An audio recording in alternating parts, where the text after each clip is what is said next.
Bienvenue à cette série de formations sur l'équité en matière d'emploi offerte par YWCA Canada avec le soutien du ministère des Femmes et de l'égalité des genres du gouvernement du Canada et du Future Skills Center. La façon dont nous travaillons a changé. Les gestionnaires doivent donc faire preuve d'intelligence émotionnelle et d'empathie, et les organisations doivent réfléchir de façon intentionnelle et créative à leurs engagements en matière d'équité et à l'engagement de leurs employés. Dans cette session, nous aborderons ce que signifie tenir compte des traumatismes en tant qu'organisation, comment les lieux de travail peuvent créer des environnements qui cultivent la sécurité, la confiance et la compassion, et ce qui conduit finalement à des équipes diverses et productives. Nous faisons une reconnaissance territoriale pour honorer les premiers peuples. Nous reconnaissons la présence durable des peuples autochtones dans cette région depuis des temps immémoriaux. Ce faisant, nous devons également reconnaître le mal que le colonialisme de peuplement a fait et continue de faire aux Premières Nations, aux Inuits et aux Métis. Lorsque nous nous engageons en ligne, n'oublions pas que les espaces numériques que nous occupons sont souvent utilisés comme un outil d'oppression à l'égard des femmes autochtones, des femmes racisées, des minorités sexuelles et de genre, des personnes en situation de handicap et d'autres personnes qui subissent des formes croisées de marginalisation. Faisons de notre mieux pour créer un espace où nous pouvons tous et toutes nous engager en toute sécurité.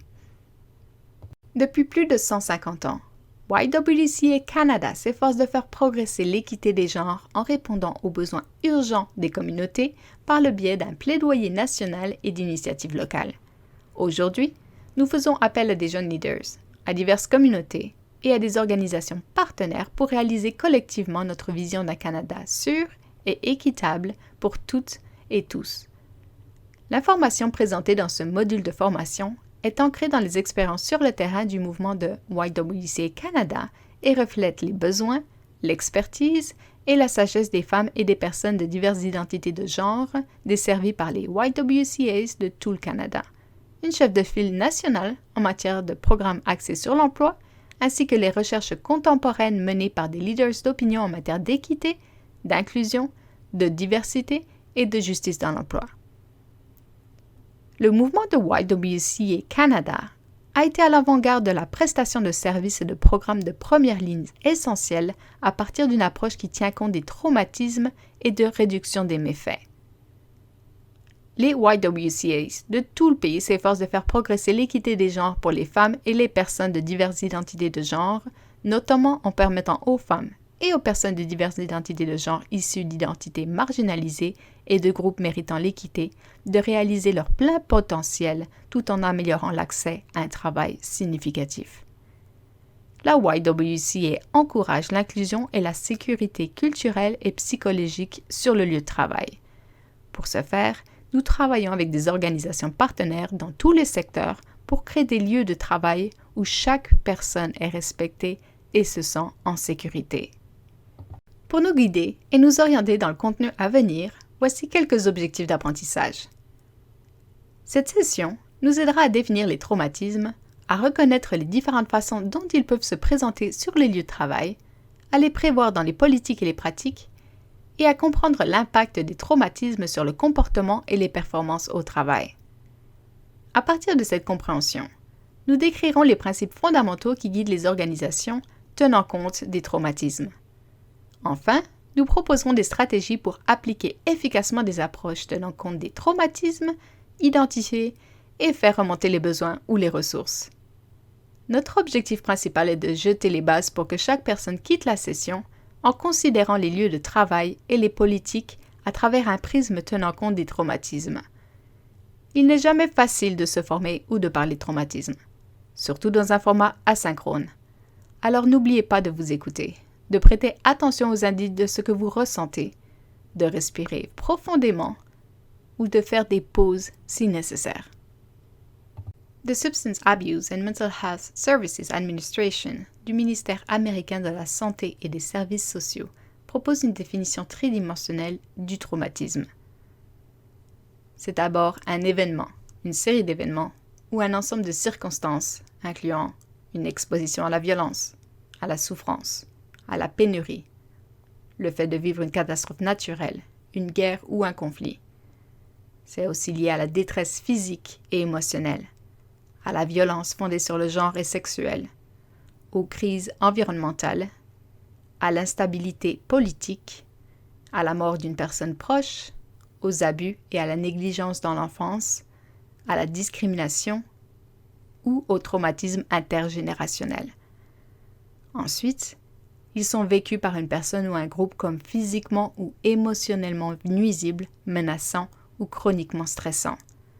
Enfin, peuvent avoir des effets négatifs durables sur le bien-être mental, physique, social, émotionnel ou spirituel, et peuvent apparaître immédiatement ou être retardés, être à long ou court terme, et ne semblent pas toujours clairement être liés au traumatisme initial. On estime que 76% des adultes au Canada ont déclaré avoir été exposés à au moins un événement potentiellement traumatisant au cours de leur vie. La recherche a démontré que les personnes exposées à un traumatisme extrême, prolongé et récurrent ou à un stress chronique peuvent développer un trouble de stress post-traumatique, TSPT, un trouble clinique dans lequel les individus peuvent avoir des pensées intenses ou intrusives, des flashbacks, des peurs ou une fatigue chronique. L'Association canadienne pour la santé mentale indique qu'au cours d'une année donnée, 1 ou une Canadienne sur 5 connaîtra un problème de santé mentale ou une maladie mentale. À l'âge de 40 ans, 50% de la population canadienne aura connu une maladie mentale. Le traumatisme collectif est permanent lié à l'isolement, à la maladie, à la perte, à la détresse financière, au congé ou au licenciement, au travail à distance et à l'école virtuelle, ainsi qu'aux responsabilités accrues en matière de soins, à l'insécurité alimentaire, à la violence domestique, à l'injustice raciale, à la discrimination et à la brutalité policière, a fait courir à beaucoup d'autres le risque d'être incapables de faire face à la situation et de fonctionner au mieux de leur capacité. Les traumatismes publics, tels que ceux associés à la violence armée, à la guerre ou à la pandémie, sont des choses que nous reconnaissons toutes et tous et dont nous discutons ouvertement. Mais il existe aussi des traumatismes non divulgués qui se produisent dans les coulisses en permanence. Le racisme, le divorce ou d'autres pertes familiales affectent silencieusement mais sûrement notre main-d'œuvre, même si nous n'en parlons pas ouvertement. Quelle est la place des traumatismes sur le lieu de travail? Les traumatismes font partie de l'expérience humaine et sont présents sous une forme ou une autre, à un moment ou un autre, sur tous les lieux de travail. Les organisations ne sont pas dotées de robots ni alimentées par l'intelligence artificielle. Pas encore. Le lieu de travail est donc l'endroit où nous passons la plupart de nos heures d'éveil. Il n'est pas étonnant que le stress et les traumatismes se manifestent fréquemment lorsque nous naviguons dans l'environnement professionnel. Chaque jour, nous nous rendons au travail avec beaucoup de choses en tête, des inquiétudes, des préoccupations, des facteurs de stress ou des défis qui surgissent dans et en dehors de l'environnement de travail. Et pour certaines et certains, cela peut se manifester extérieurement dans leur performance professionnelle et leur comportement. Lorsqu'une personne doit faire face à un traumatisme, il peut lui être difficile de s'impliquer dans son travail. Ces personnes peuvent sembler fatiguées, distantes ou déconnectées. Elles peuvent rencontrer des difficultés à accomplir des tâches, à se concentrer, à suivre des instructions, à planifier des réunions ou à s'en souvenir et peut même se disputer. Il a été démontré que les traumatismes précoces ont un impact durable sur le niveau d'instruction et les résultats économiques. Les traumatismes ont donc un rôle très réel à jouer dans l'accès au travail et dans l'épanouissement et la réussite de chaque personne. Qu'une personne soit confrontée à un stress externe, que son lieu de travail soit la source de son traumatisme ou que le lieu de travail soit son déclencheur, il est essentiel de reconnaître que l'entrée du traumatisme sur le lieu de travail est inévitable. Si les traumatismes peuvent se manifester de manière évidente, ils vont au-delà des comportements observables. Il est important que les organisations et les gestionnaires reconnaissent les signes subtils et les réactions traumatiques qui passent inaperçues. Il peut être utile d'y penser comme une valise invisible ou un cartable que les personnes apportent au travail. Un ensemble de croyances, de fardeaux, d'émotions et d'attentes que les personnes apportent sur le lieu de travail à la suite d'une expérience traumatique. Cette personne peut être remplie de méfiance à l'égard du système, ne pas se sentir en sécurité ou soutenue, ne pas être retenu pour une promotion ou pour une augmentation de salaire, ou encore avoir des inquiétudes quant à l'accès et au coût des soins de santé ou de l'assurance, ou quant à la précarité et la stabilité de l'emploi, de la douleur suite à une perte ou une maladie et des craintes quant aux factures et aux dettes. Certains jours, on se sent lourd, d'autres jours, la charge est plus légère. Ce bagage invisible de traumatisme a un impact et une influence sur le bien-être de chaque employé. Plus que jamais, les traumatismes se manifestent sur le lieu de travail. Les chefs d'entreprise signalent une augmentation des conflits et une perte de motivation. En fait, pour ceux et celles dont le rôle est devenu distant ou hybride, un éventuel retour au travail en personne pourrait être encore plus traumatisant. Faire l'expérience de l'injustice, de critiques incessantes, de demandes ou d'attentes professionnelles irréalistes, de menaces ou d'inquiétudes constantes de perte d'emploi, ou d'autres formes de précarité ou d'imprévisibilité dans les transitions de leadership ou les engagements entre collègues peuvent également provoquer des sentiments de traumatisme. Selon le rapport de 2022 de Gallup sur l'état de la main-d'œuvre mondiale, le stress au travail n'a jamais été aussi élevé. Les risques pour les personnes liés à l'épuisement, au burn-out, à la détérioration de la santé figurent parmi les plus grands défis pour le bien-être et la rentabilité des organisations. Les gestionnaires doivent être formés et faire preuve d'une plus grande empathie afin de voir au-delà des signes et symptômes immédiats de stress et de traumatisme sur le lieu de travail. Réfléchissons à ce qui se passe au travail et à ce qui peut réellement se passer. Les employés peuvent se porter malades souvent ou ne pas se présenter. Ce qui peut sembler être de l'absentéisme ou des retards fréquents aux réunions ou au travail peut être lié à des problèmes de sommeil dus au stress, à des inquiétudes concernant les enfants, les dettes ou l'insécurité de l'emploi. Ce qui peut être présenté comme des mauvaises compétences en matière d'entrevue peut être une défense contre les déclencheurs de traumatisme. Si le manque de contact visuel peut désavantager un ou une candidate lors d'une entrevue, il peut sembler manquer de confiance ou paraître différent en raison d'expériences antérieures d'abus de la part de figures d'autorité. Un taux de rotation élevé peut être lié au chaos vécu dans la vie personnelle des employés. Un ou une employée peut avoir du mal à conserver son emploi, laissant les bouleversements personnels prendre le pas sur ses engagements professionnels. Elle ou il peut être confronté à une relation abusive toxique. Avant la pandémie, il semblait peut-être plus facile de séparer la vie personnelle de la vie professionnelle et de s'attendre à ce que ces personnes viennent travailler, soit professionnelles, concentrées et productives 100% du temps. Avec les traumatismes durables et le stress chronique que nous avons toutes et tous connus récemment, les chefs d'entreprise ne peuvent pas s'attendre à des niveaux de concentration et de productivité identiques sans des ajustements et des aménagements appropriés pour tenir compte de la fragilité et de l'épuisement des employés dans leurs ensembles. Cela a certainement toujours été le cas pour les premiers intervenants ou intervenantes, les travailleurs ou les travailleuses de première ligne et essentiels, tels que les policiers, policières, les pompiers, pompières, les ambulanciers, ambulancières, les personnes des refuges, les travailleurs et travailleuses de la santé et les organisations communautaires fournissant des services directs au public. La pandémie a rendu les expériences traumatiques plus lourdes et plus fréquentes, ce qui a permis de mieux comprendre à quel point les traumatismes peuvent être répandus et prévalents.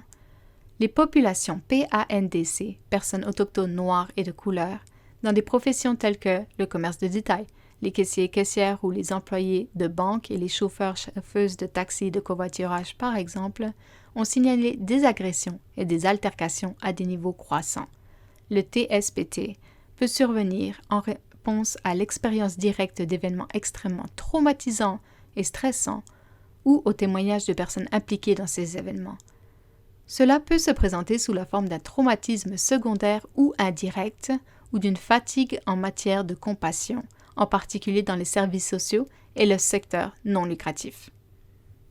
Si les expériences du traumatisme peuvent être très difficiles dans certains milieux de travail, la recherche a révélé que les traumatismes complexes peuvent résulter d'événements courants, être témoin d'un accident de voiture ou d'un crime, perdre soudainement son emploi, découvrir une maladie grave ou un problème de santé. est la principale cause de TSPT au sein de la communauté, la mort soudaine ou inattendue d'un ou d'une être cher. L'Agence de la santé publique du Canada affirme que la maladie mentale est vécue directement par un ou une Canadienne sur 3 au cours de sa vie et que beaucoup d'autres sont touchés indirectement par la famille, les amis ou les collègues. Les outils et la formation en matière de traumatisme sont désormais reconnus comme nécessaires pour tous et toutes les chefs d'entreprise et employés du secteur public et privé. De nombreux signes de traumatisme sur le lieu de travail sont directement liés aux symptômes physiques et psychologiques du traumatisme. Par exemple, avoir du mal à respecter les délais ou à se souvenir des choses que l'on est censé faire et que l'on est anxieux ou anxieuse et que l'on ne peut pas se concentrer ou rester concentré. Se disputer ou avoir des accès de colère parce que l'on est irritable, à cran et facilement exaspéré. Oublier des réunions ou des instructions parce que l'on a des pertes de mémoire ou des difficultés. Arriver au travail fatigué, échevelé ou sous influence. Les traumatismes et le TSPT s'accompagnent souvent de problèmes liés au sommeil, comme l'insomnie, raison de cauchemars ou d'hypervigilance. Près de la moitié des personnes souffrant de TSPT se tournent vers l'alcool ou les substances comme mécanisme d'adaptation. Les employés peuvent sembler désintéressés ou ne plus contribuer autant aux réunions ou aux équipes, ce qui peut être lié à la dissociation, une forme d'évasion mentale lorsqu'une personne est tellement dépassée émotionnellement qu'elle ne peut plus faire face. Le défaut est de considérer ces comportements à travers le prisme de la performance où l'objectif est la discipline ou la correction. L'utilisation d'une perspective tenant compte des traumatismes permet de reconnaître les signes de détresse des employés et de réagir dans le but d'offrir un soutien. Regarder à travers une lentille informée des traumatismes signifie être sensible à l'impact des traumatismes sur les autres et sur soi-même. Comprendre et utiliser des outils pour aider les autres et soi-même à se réguler pendant les périodes de stress, ainsi qu'à identifier et soutenir le changement de système nécessaire pour réduire la retraumatisation.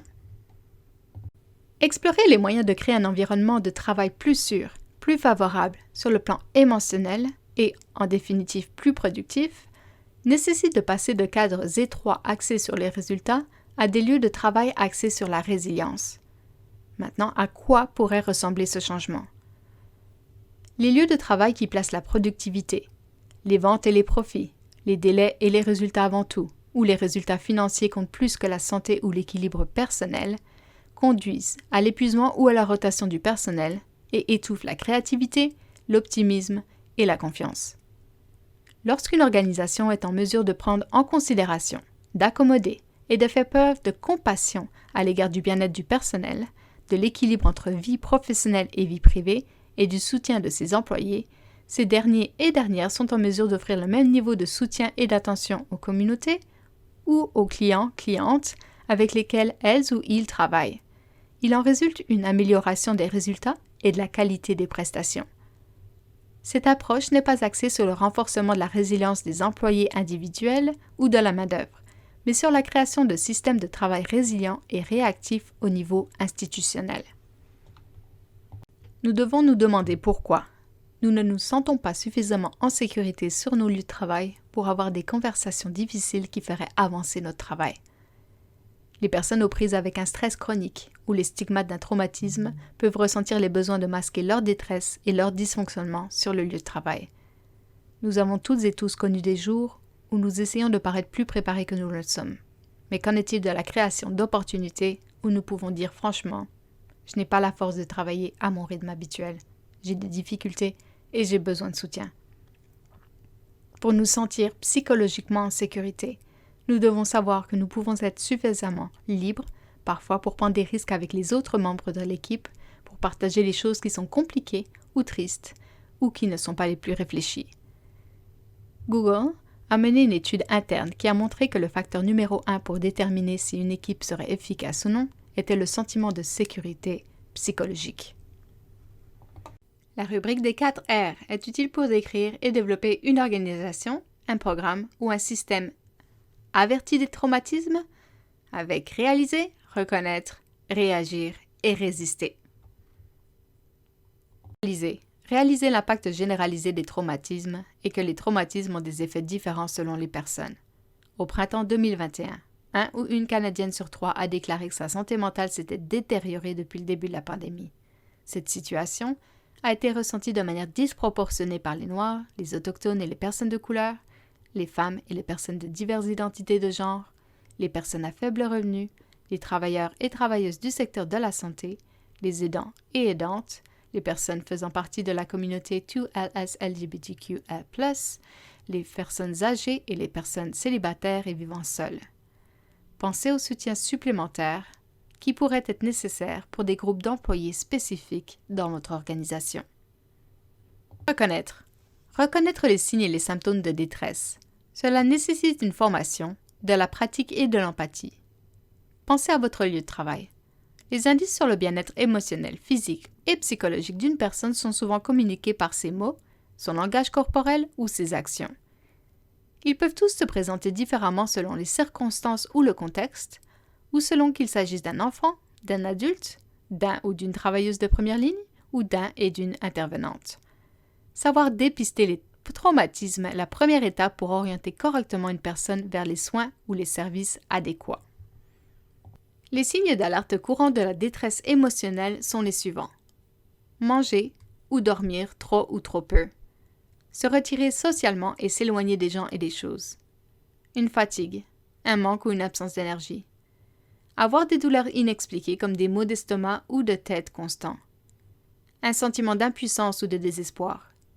Une perte d'intérêt pour les activités quotidiennes. Une consommation excessive de tabac, d'alcool ou de drogue, y compris de médicaments sous ordonnance. Vous vous inquiétez souvent. Vous vous sentez coupable mais vous ne savez pas pourquoi.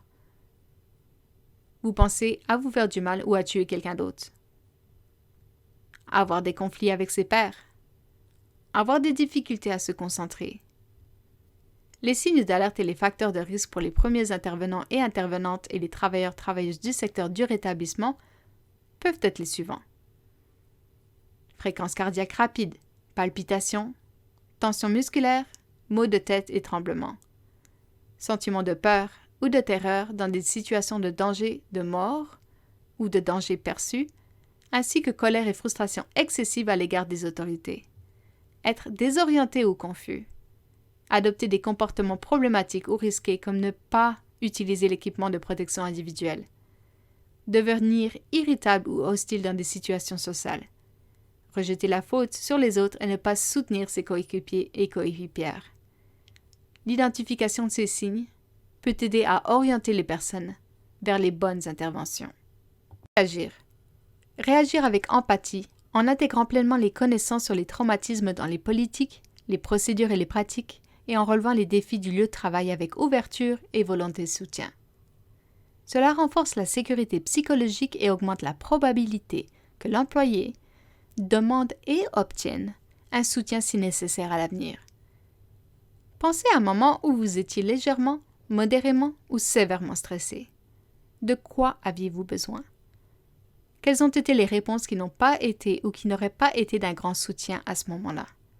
Parfois, les survivantes et les survivants ne cherchent pas de solution ou quelqu'un qui règle leurs problèmes, mais quelqu'un qui répond de manière authentique et qui les écoute activement de façon à ce qu'ils ou qu'elles se sentent entendus et soutenus. Résister. Résister activement à un nouveau traumatisme qui causerait un préjudice supplémentaire. Il est difficile de dire ce qui peut rappeler à quelqu'un son traumatisme et encore plus difficile de contrôler ces facteurs. Cela peut être le son d'une sirène, de feux d'artifice, l'utilisation de certaines phrases. Mais il est possible de favoriser un environnement qui s'engage à éviter les déclencheurs ou les événements susceptibles de provoquer de la détresse ou des flashbacks de rencontres traumatiques antérieures. Puisqu'il n'existe aucun moyen de distinguer les survivantes des non-survivantes, les survivants des non-survivants, les précautions universelles contre les traumatismes sont essentielles pour réduire les dommages et apporter un soutien positif pour toutes et pour tous. L'intégration des précautions universelles contre les traumatismes et des stratégies de réduction des dommages est essentielle dans tous les aspects de la politique et de la pratique. Lorsque les employeurs mettent en œuvre de nouvelles politiques et pratiques, lorsqu'ils actualisent celles qui existent déjà, lorsqu'ils lancent de nouvelles initiatives et répondent aux problèmes sur le lieu de travail. Comment faire en sorte que nos organisations disposent des compétences et des ressources nécessaires pour gérer efficacement les traumatismes? Voici quelques principes pour mettre en œuvre une approche tenant compte des traumatismes.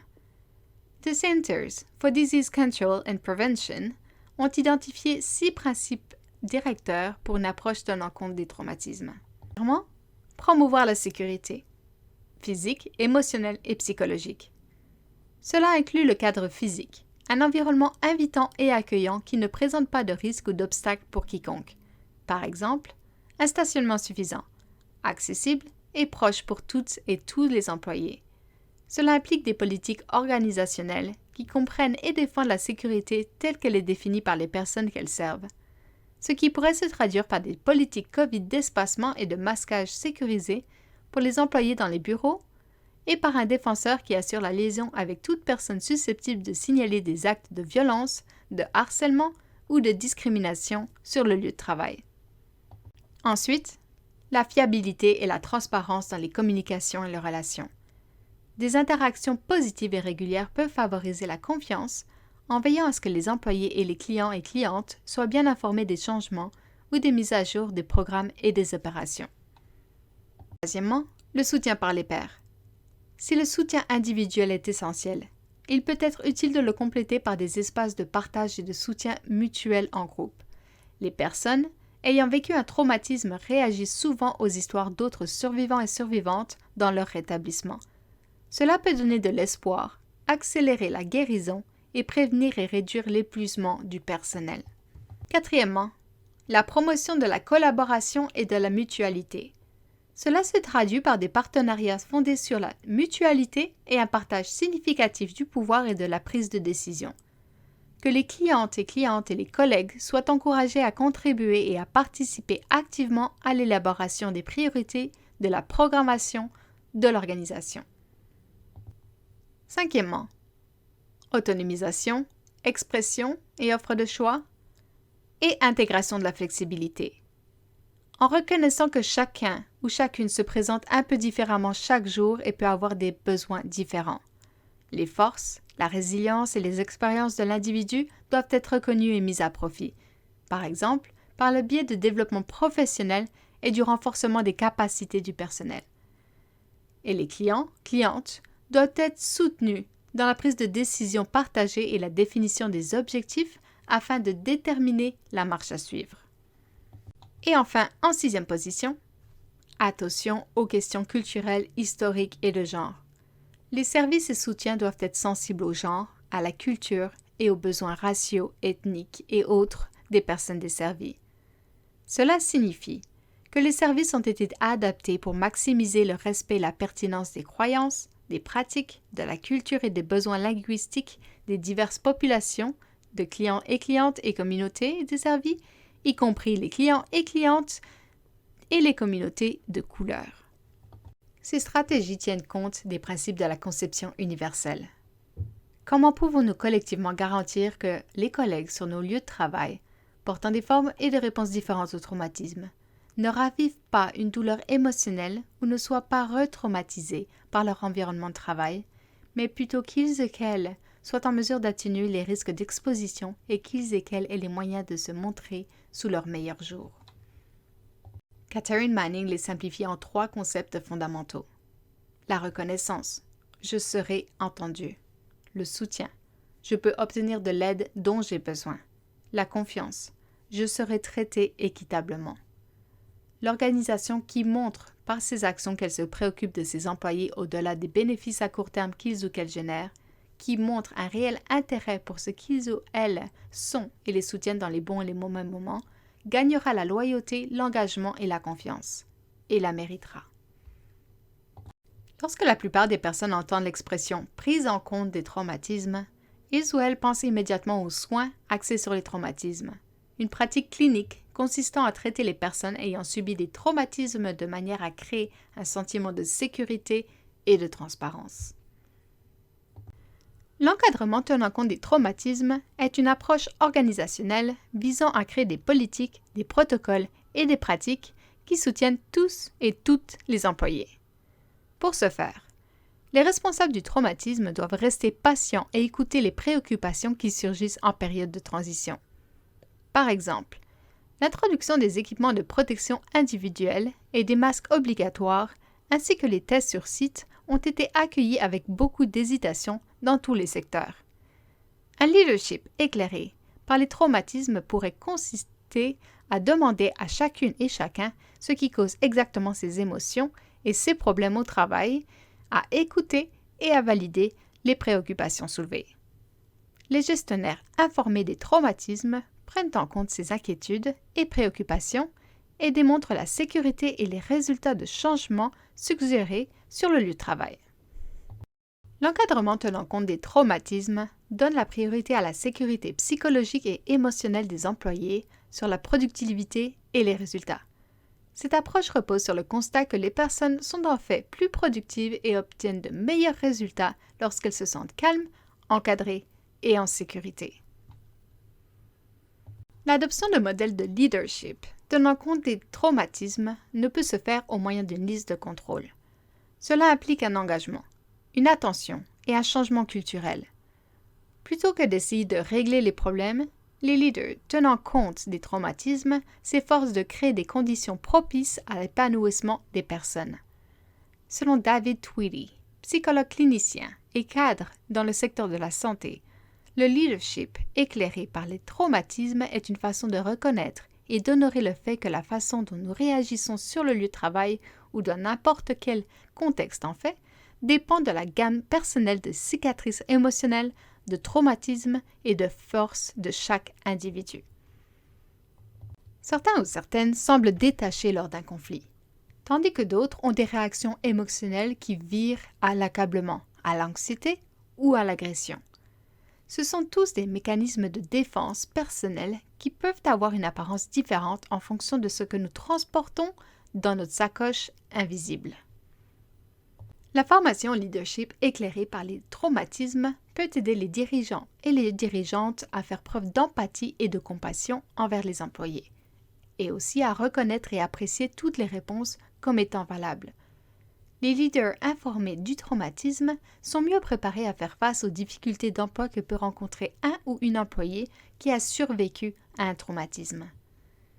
Ces leaders font preuve d'empathie en ne portant pas de jugement, en verbalisant les attentes, en reconnaissant la vulnérabilité, en admettant les erreurs et en présentant des excuses, en encourageant la curiosité et l'apprentissage et en se concentrant sur le bien-être des autres.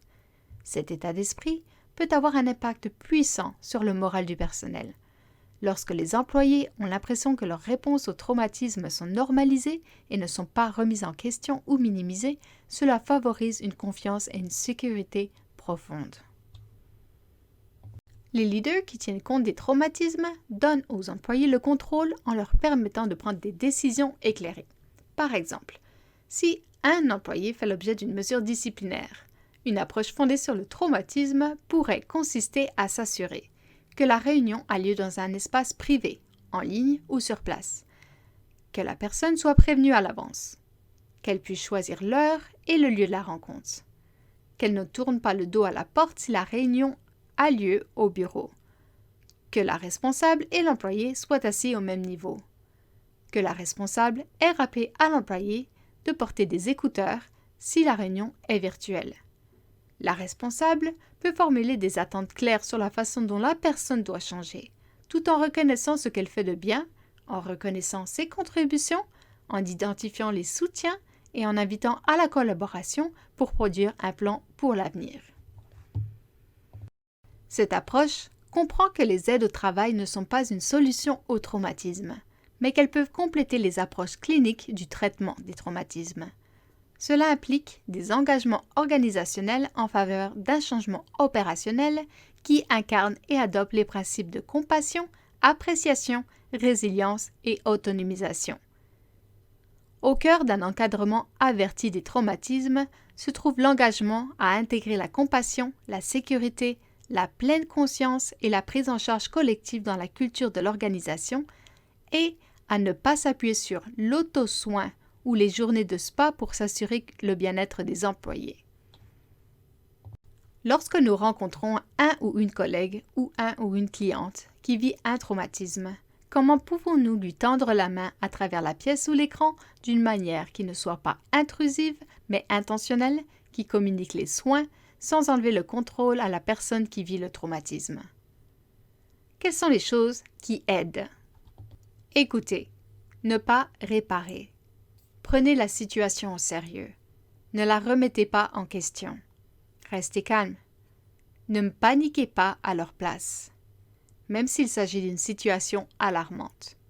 Soyez ouvert, écoutez, sans juger.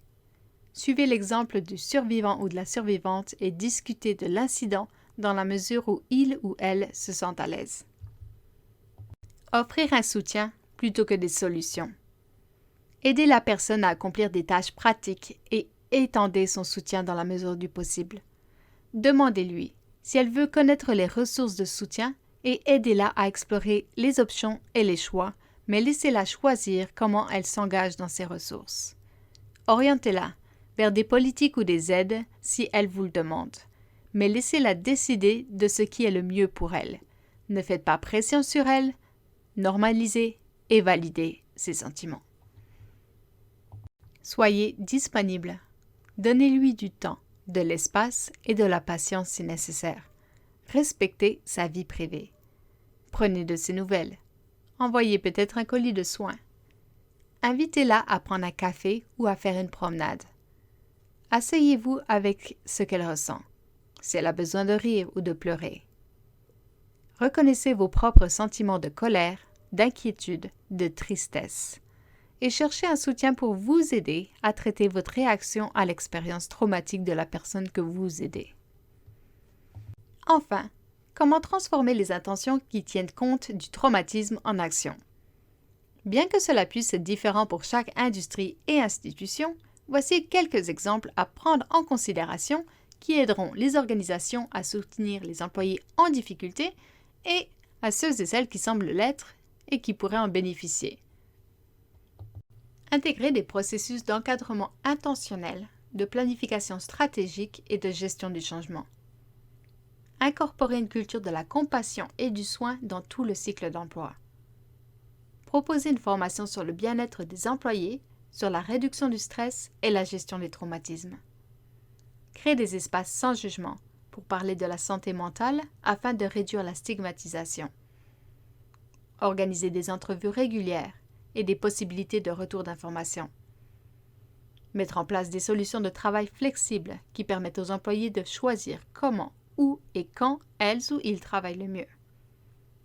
Offrir des prestations complètes, des aides pratiques pour accéder à la thérapie et à des programmes d'aide aux employés. Soutenir les employés en cas d'adaptation des besoins dans des circonstances difficiles. Veiller à ce que les évaluations des performances soient relationnelles en tenant compte des circonstances et des forces de l'employé et non des processus statiques. Les ressources doivent être mises à disposition par de multiples moyens et sous de multiples formats, avec des rappels fréquents de ce qui est disponible. Leur mise en œuvre est similaire à toute initiative de changement de culture sur le lieu de travail. Il faut une bonne attention, un peu d'éducation, des politiques et des procédures et de l'engagement.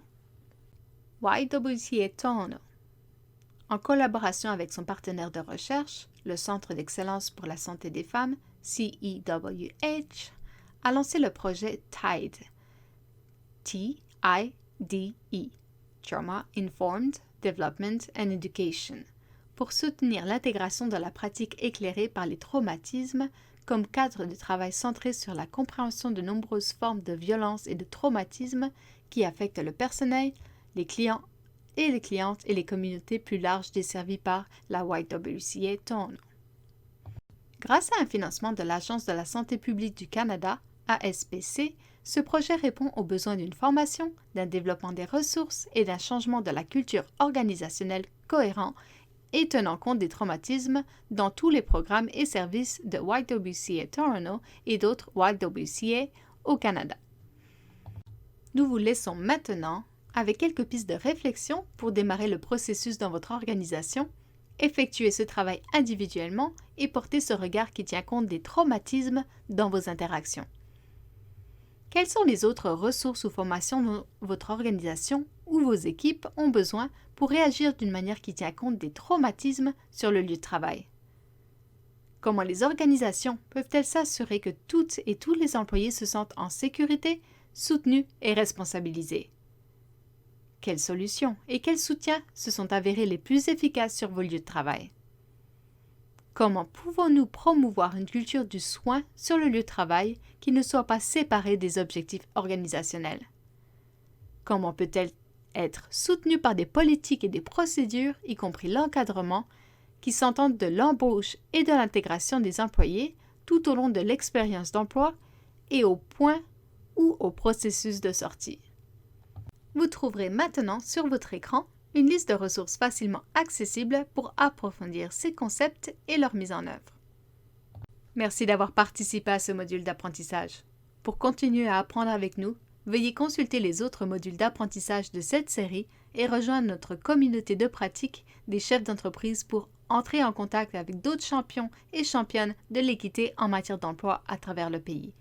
Allez sur ywcacanada.ca/move forward pour plus d'informations.